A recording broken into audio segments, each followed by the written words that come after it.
I get the impression that LMF, that stands for lack of moral fibre, wasn't exactly the RAF's finest hour. There's quite a lot of confusion over the history. It doesn't come up much in official histories of the RAF, and it's hard to find out a lot about it. Certain papers have been mysteriously lost. But lack of moral fibre was something that was invented as a label, really. It was designed to stigmatise because there was such a terrible attrition rate in the early stages of the war, particularly in Bomber Command. So in December 1939, the Wellington bomber crews were being knocked out at a rate of about 50%, and you can imagine that fear was widespread. It was got harder and harder to go back on each bombing mission, and the last thing the RAF wanted was to give aircrew a get-out clause in the form of a medical diagnosis like flying fatigue or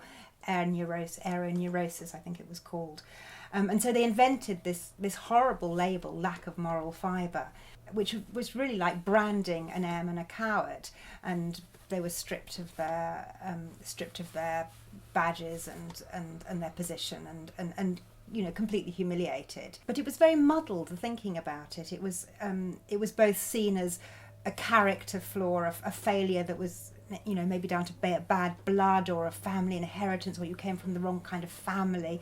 But at the same time, it was terribly infectious, it was contagious, and so there was this anxiety it could spread from crew member to crew member, and you can imagine that was a particular problem in bomber crews where you have more, lots of people working together. In fact, one autobiography was called The Eighth Passenger, fear being the eighth passenger on a bomber mission. Just after I'd finished the first draft of That Burning Summer, there was a news story that Polish had become Britain's second language after English.